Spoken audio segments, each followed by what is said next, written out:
A note for listeners. On and across this season, there are repeated mentions of guns, gun violence, and their collective toll on our society and our psyche. Please take care while you listen.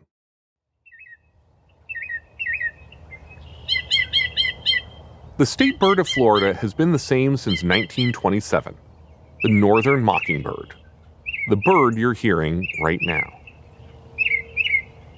For 7 decades, the mockingbird sat peacefully on its Florida throne. But it's also the state bird of Arkansas, Mississippi, Tennessee, and Texas. So in the 1990s, the Florida Audubon Society started drumming up support for a new candidate, the Florida scrub jay. The scrub jay was teetering close to extinction, and the Audubon Society thought a publicity boost could help increase its chances of survival. Plus, the scrub jay was endemic to Florida, a uniquely Floridian bird to represent a unique state. A high school teacher who had heard about the Audubon Society campaign brought it to his students as a project in civic engagement, and the kids took up the cause with a passion. They wrote letters to their legislators and traveled to other schools in the county. They convinced thousands of fellow students to ask legislators to put forward a bill on the scrub jay's behalf. And the legislators did. And kids came down to the legislature to testify in support of the new bird and to petition the government to make the change. This is Mike Spies, senior writer for The Trace, a nonprofit newsroom covering guns in America, and our partner for this season. And they all went through it. It was obviously extremely uncontroversial. State Representative Howard Futch sponsored the bill and brought it to committee in April 1999. This bird has really got family values. The young come back to take care of the new ones. The families work closely together for food and everything. The Audubon Society and the students had thought that the bill would pass easily, but they'd underestimated the vengeful streak of one of Florida's most influential people. So then out of nowhere, Marion showed up. NRA lobbyist Marion Hammer. She had no interest in this break with tradition. You see, scrub jays are lazy and scurrilous. They eat the eggs and nestlings of other birds. To me, that's robbery and murder, and that's not good family values. She's one of the voices you heard on that NRA conference call in episode 1. She seemed to have a deep-seated dislike for the Florida scrub jay. She was the only person who spoke out against changing the bird, and it said that the bird had a welfare mentality and was known for stealing the eggs from other birds. Why would Hammer, arbiter of all things guns in the state of Florida, care so much about this bird? Turns out, the scrub jay may have been collateral damage for an entirely different dispute. A dispute about guns. Some minor gun restriction got enshrined into law, and she blamed one particular guy for that. And that guy had nothing to do with guns. He was a bird person. That guy was Clay Henderson. I'm a retired longtime environmental lawyer and advocate. He was the president of Florida's Audubon Society in 1999. And in 1998, he'd been appointed to Florida's Constitution Revision Commission. Every 20 years, specially appointed state commissioners propose revisions to the Florida Constitution. Revisions then put directly to voters during the next general election. Where I was involved was that we had a bundle of environmental initiatives that we wanted to bring forward. The Environmental Bill of Rights, an independent wildlife commission, things like that. But one of the other issues that was extremely controversial was to allow local governments the ability to impose a waiting period for purchase of handguns.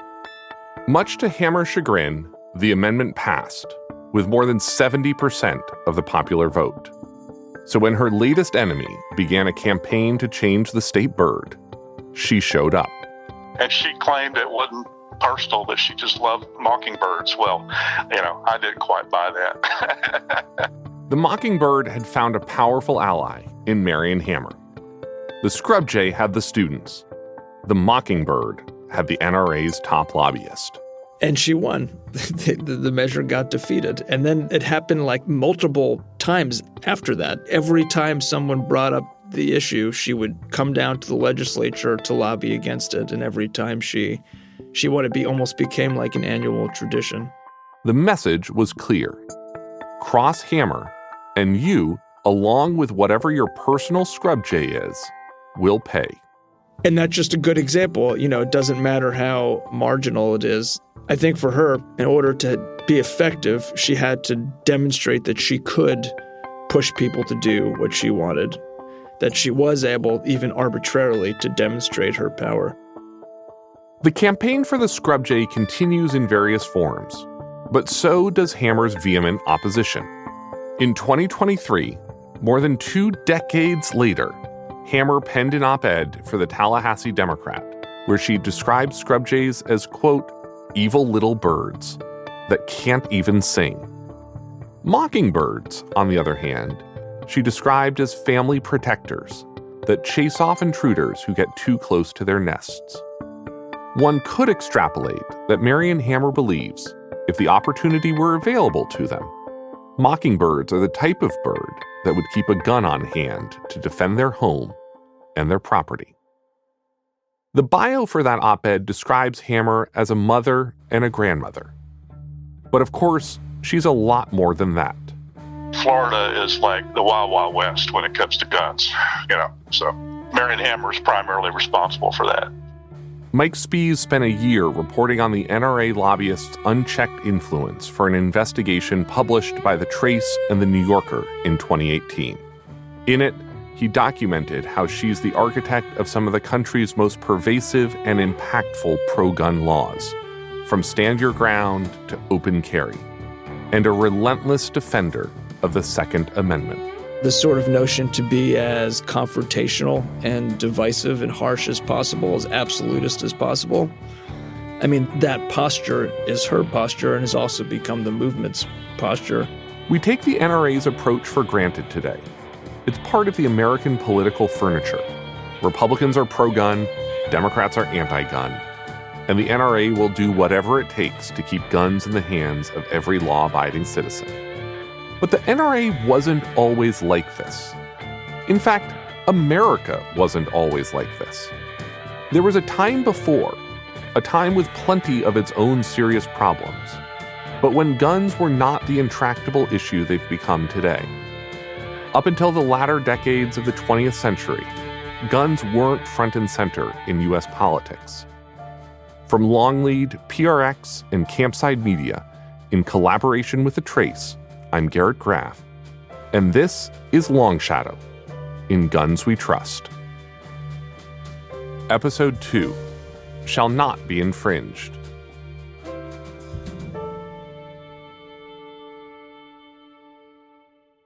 Guns have been a part of our history since the very beginning.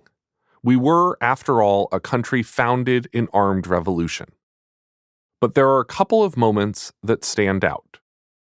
To understand how guns became a third rail in American political life, we have to go back to the 1920s and 30s. America's relationship with guns begins to change, thanks to a groundbreaking new invention. Compared with modern arms, the ancient muskets were as deadly as slings and catapults, though they made more noise.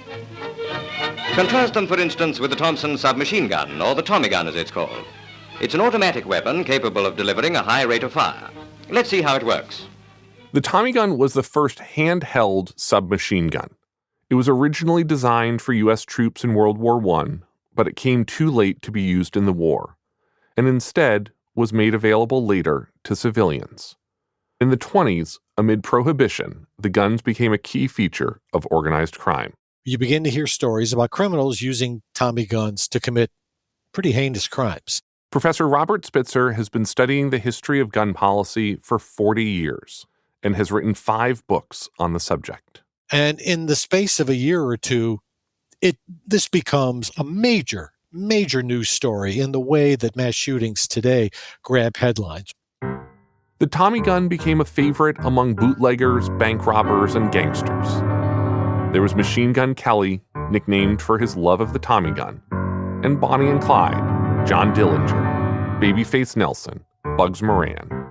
and of course, Al Capone. Al Capone. He invented the rub-out and the ride, introduced the Tommy gun to gangland. He pushed the button for hundreds of underworld executions. 2 Tommy guns were used in the infamous 1929 St. Valentine's Day Massacre, a gangland execution of 7 men presumably ordered by Capone. And there was another event that especially captured the public's attention. One morning in 1933, FBI agents were transporting a notorious gangster named Frank Nash from Kansas City back to the prison he'd escaped in Leavenworth. Back then, the FBI didn't yet have the power to arrest people or even carry firearms, so they were working with local police officers. They had arrived on an overnight train at Union Station and needed to transfer the prisoner to a waiting police car for the ride back to Leavenworth. Just as they were loading him into the front seat, a man appeared nearby with a Tommy gun. It was an ambush. As legend has it, someone yelled, "Let him have it," and a stream of bullets pierced the police vehicle and racked the front of Union Station. When the smoke cleared, 3 officers and 1 agent were dead. Nash was killed too. The horror of the scene was quickly telegraphed to Washington, to the FBI's new director, a young man named J. Edgar Hoover, and made newspaper headlines coast to coast. Americans were horrified. The key suspect in what would come to be known as the Kansas City Massacre was a gangster named Pretty Boy Floyd. Decades later, it would be reported that at least 3 of the 4 killed were actually shot by friendly fire, likely from agents carrying weapons they weren't supposed to have. But at the time, it didn't matter. The gangsters and their shootouts were seen as an affront to common decency and civilized society. In the space of a few years, at least 32 states enact laws to bar or restrict civilian possession of Tommy guns and similar weapons. And pressure builds on Congress to take action. Because of that pressure, the federal government passed national restrictions on guns for the first time in American history, what would come to be known as the National Firearms Act of 1934. The law wasn't a ban, but it would impose a tax and registration system on anybody who wanted to buy certain weapons, including machine guns and specially defined categories of rifles and shotguns. The process was akin to getting a driver's license or registering a car. You had to be fingerprinted and photographed, go through a background check, have your weapon registered, and pay a hefty fee, $200, the equivalent of more than $4,000 today. And the law worked. Machine guns all but disappeared from the American landscape. The gangland shootings became a thing of the past. The National Firearms Act of 1934 is arguably the most successful gun law enacted in America. And that kind of set a standard for things that the federal government could do to address what seemed to be the growing gun violence problem at the time. But it set another precedent, too. It was the first effort by the NRA to employ the power of its letter-writing campaigns. The original version of the law would have restricted handguns, too, which the NRA believed would make it difficult for people in rural areas with limited police to defend themselves. They mobilized their members to write letters arguing against including handguns in the law. And in the end, the legislation did just that. Machine guns would be taxed and registered. Handguns would not. That tweak changed the arc of guns in America. Over the decades ahead, gun violence in the U.S. becomes primarily a problem of handguns. Despite their caveat, the NRA cooperated on helping to write the law. They were willing to compromise. And what's more, in 1934, the NRA's president told the House Ways and Means Committee that he didn't believe in the, quote, general promiscuous toting of guns. He said carrying weapons in public should be, quote, sharply restricted and only under licenses. And when he was asked whether he thought the 1934 law would violate the Second Amendment, he replied, I've not given it any study from that point of view. It's an astounding comment, given how the NRA would evolve in the next half-century and how the Second Amendment would rise from such relative obscurity to a sacred political totem. That's after the break.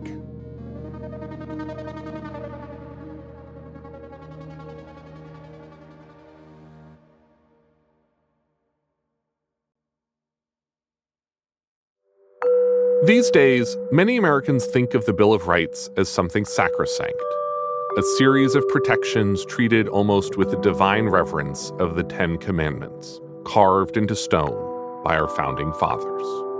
But the truth is much more chaotic. The Bill of Rights emerged out of roughly 100 distinct amendments proposed by the states as they originally ratified the Constitution. Many of those proposals overlapped or directly contradicted each other. The founders didn't agree about which amendments should be included, or even that they needed a Bill of Rights at all. The right to bear arms ends up in the final Bill of Rights, but not for the reasons we think of today. The Second Amendment today is the fountainhead of gun rights. But the Second Amendment did not mean, when it was written, the meaning that has been attached to it in recent years. It was proposed because the states were concerned about handing over too much power to the newly formed federal government, especially military power. The right that is described in the Second Amendment is a right of citizens to maintain firearms in the context of their service in a government-organized and regulated militia. Militias were the primary force that the new states had for their collective defense at the time. Across the young nation, there were a lot of concerns about both who had guns and who didn't want guns. In the original wide-ranging, chaotic debate over the proposed Bill of Rights, there was almost as much attention paid to the right to not bear arms. In the North, groups like the Quakers wanted protections that ensured that they wouldn't have to serve in the military. And in the South, there was the problem of slavery. In the southern states, they were frantic about slave rebellions, and their militias were extremely important in suppressing the enslaved population of their states, which was massive. In some states, nearly half the people were enslaved persons. It all ended up with what we now call the Second Amendment, which reads, "A well-regulated militia, being necessary to the security of a free state, the right of the people to keep and bear arms shall not be infringed." What exactly that means, though, has long been a matter of debate. For most of American history, that right to bear arms coexisted with restrictions on guns. Gun ownership is as old as the first European settlers who came here in the early 1600s, but so are gun laws. Gun violence was carefully policed for centuries, first in the colonies and then later through city ordinances and state laws. In Boston, the cradle of the Revolution, it was illegal to store a loaded firearm at home. Rhode Island required every gun to be registered in a house-to-house survey. Founder Alexander Hamilton famously died in a duel, shot and killed by Aaron Burr in 1804. Though both men lived in New York, they had decided to duel in New Jersey because of gun laws, as made famous in the musical Hamilton. Everything is legal in New Jersey. In fact, both states had outlawed dueling, but New Jersey's punishments at the time were less severe. In many respects, guns were more heavily regulated in our first 300 years than in the last 30 years. Gun restrictions continued to proliferate in the 1800s, even through a chapter of American history we think of as the Golden Age of Guns, the Wild West.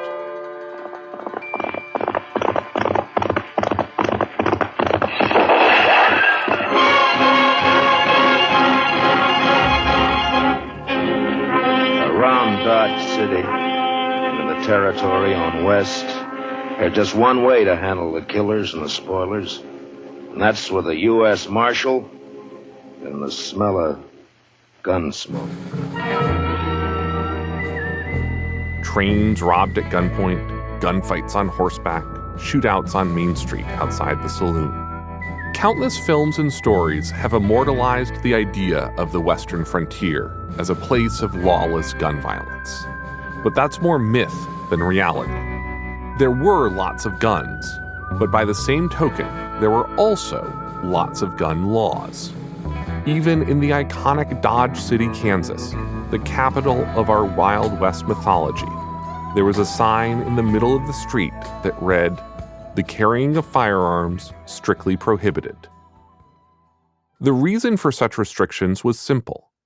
Frontier towns wanted to attract businesses and grow their population, and they used gun restrictions to help prevent random and indiscriminate violence on their streets. After all, it's hard to attract new saloon owners and school teachers if they're afraid of getting robbed or shot. Through all that time, there was never a mainstream gun rights movement.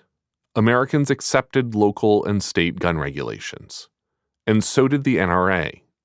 Its original mission wasn't to staunchly defend the right to bear arms. It was to improve the marksmanship of American soldiers. The National Rifle Association was formed in 1871 by two veterans of the Civil War because both had witnessed firsthand the fact that the typical military recruit during the Civil War basically didn't know one end of a gun from the other. During and after World War II, the debate over guns died down.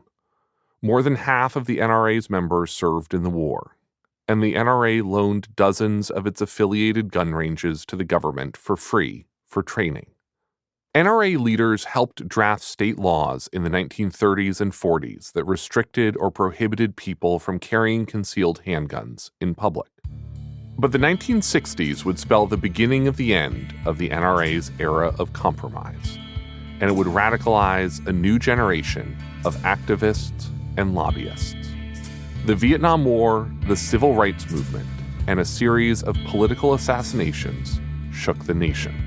Here is a flash from the Associated Press, Dateline Dallas. Two priests who were with President Kennedy say he is dead of bullet wounds.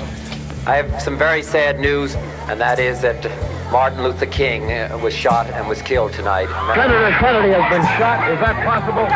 Oh, my God. Senator Kennedy has been shot.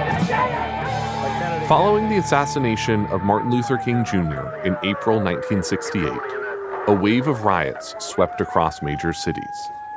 Some department stores like Macy's and Sears even temporarily stopped selling firearms in places like New York and Newark, where protesters might take up arms. And in the 1960s, new pressure builds for the federal government to enact some new gun laws, which it eventually did in 1968, enacting the Gun Control Act of that year. The Gun Control Act of 1968 set a minimum age for gun purchasers and required serial numbers on all firearms. It also banned gun sales to people who had a history of drug use or who'd been committed involuntarily for mental health treatment. But the years following the GCA, the 1970s, would mark another significant turning point in the history of America's relationship with firearms and the gun rights movement. The GCA was full of loopholes. It banned the import of many foreign firearms, but not the import of gun parts. As a result, domestic gun makers actually started making more handguns, and so-called Saturday night specials became a major concern for Americans. These were cheap pistols that you could pick up for a few dollars. They were small, easily concealable, and according to the Treasury Department, they were the main reason for rising crime in 1974. There were more than 100 million guns in circulation at the time, and as crime continued to rise, a majority of Americans supported even more gun laws. But there was an ideological shift beginning to take hold in the country, a rethinking of the Second Amendment. That it wasn't just about militias, but that it gave individuals the right to bear arms for self-defense. And a large number of fearful Americans began to arm themselves. Today, ordinary citizens who would not otherwise dream of having a gun are buying one because they're scared out of their wits. Fear is the biggest seller of guns. Studies have shown each urban crime wave has touched off a new round of gun buying. And yet there is a paradox. People buy guns because there are so many other people with guns out there, especially young toughs. And the more we arm ourselves, the more guns there are, for lawful and unlawful use. Once again, even the president was not immune to the violence. In 1975, President Ford was out shaking hands when he saw a woman in a colorful dress in the crowd. Her name was Squeaky Fromm, a devotee of convicted mass murderer Charles Manson. I saw a hand come through the crowd in the first row, but in the hand was a weapon. Squeaky Fromm pulled the trigger from within 2 feet of the president, but the gun didn't go off. She made front-page news across the country and later would be sentenced to life in prison. Then, a little over 2 weeks after the would-be assassin's misfire, another woman, a political activist this time, was inspired. She tried to kill the president too, in hopes of getting attention to her cause, ending the Vietnam War. President Ford survived both assassination attempts uninjured, but he decided to sport a bulletproof vest at public events. This and other high-profile acts of violence prompted another push for firearms legislation. 150 new gun control bills were introduced that year. Gun owners grew fearful of an outright ban on firearms. And amidst all this debate, NRA membership surged to over 1 million members. The members of the National Rifle Association and gun owners throughout the country are sick and tired of getting the blame for the criminal element that uses firearms. We are tired of seeing the criminals receive probation. We are tired of seeing the courts let the criminals go and watch the legislature concentrate on lawful people who own firearms, the honest citizen because he owns a gun to defend himself. That's what the NRA is about. The NRA had been against banning Saturday night specials, claiming it would disproportionately burden those who couldn't afford pricier weapons. And they continued to lobby effectively against new regulations. In the end, not a single new bill was passed. President Ford himself blocked a handgun ban in D.C. in 1976, and he opposed the registration of firearms. The NRA denounced the D.C. law and praised Ford for affirming the right of Americans to bear arms. But in the late 1970s, some NRA leaders began to show signs that the organization was backing away from political fights and redirecting its focus back to its more traditional values, hunting and marksmanship. Officials had made plans to move the organization's headquarters from Washington, D.C. to Colorado Springs, and they were going to open a 30,000-acre gun range in New Mexico. Some members were furious, accusing NRA leaders of negotiating on gun control in exchange for financial support for these projects. And a fissure began to form within the NRA that would transform the organization and irrevocably alter its future, as well as the future of the country. There was a growing sense that the NRA was not being strenuous enough in supporting gun rights and trying to push back more successfully against gun laws or proposed gun laws. And a dissident group within the NRA decided to try and take control of the organization. This dissident group began to organize a coup. They convinced more than 1,000 Life members to travel to the annual meeting for a vote that would blindside the NRA's leadership. It's known as the Cincinnati Revolt. Only Life members can vote at conventions, and at the last convention, they were able to vote out the former leadership, which was suspected of having gone soft on the gun control issue. The vote gave warning to gun control advocates in Congress that the hardliners were back in charge of the NRA. This swift, hostile takeover would mark a new era for the NRA, the beginnings of the NRA we know today. This new NRA would require a worthy leader, and there was only one man for the job, the man who helped orchestrate the Cincinnati Revolt. His name was Harlan Carter. Any national gun law, no matter how innocent in appearance, no matter how simple it might be, presupposes a still further growth in a centralized, computerized, gun control bureaucracy in Washington, D.C. A monstrous invasion of the rights to privacy of you law-abiding and decent people who have never committed a crime and concerning whom there's no evidence you ever will. Under Carter's leadership, the NRA would recommit to defending and preserving the Second Amendment at all costs. It would not concede or be intimidated after Oklahoma City or Columbine or any of the hundreds of tragedies that would follow. It would become an organization willing to pay the human toll in exchange for the right to bear arms. Next time on Long Shadow in Guns We Trust. The NRA was just beginning to feel its own strength. I'm honored to belong to any organization that's been around longer than I have. And it was the first step towards passing pro-gun legislation in this country. I prefer to think of national acceptability. I prefer to think in terms of some kind of an accord. I don't know if you've ever been around somebody that wants you to fear them. Most people are not that way, but she is. It's an ideal place for a group like the NRA to try and promote its cause, precisely because their policy objectives are often at odds with what most Americans support. Tomorrow, sweeping new state laws take effect that will make it significantly easier for many people in Florida to obtain permits to carry concealed weapons. And somebody in the car screamed, "The bitch got a gun." This is like power broker stuff. She's stronger than the lawmakers are, but she's an unelected lobbyist. Long Shadow in Guns We Trust is produced by Longlead and Campside Media in collaboration with The Trace and distributed by PRX. The series is hosted and reported by me, Garrett Graff. It was created by myself and executive producer John Patrick Pullen of Longlead.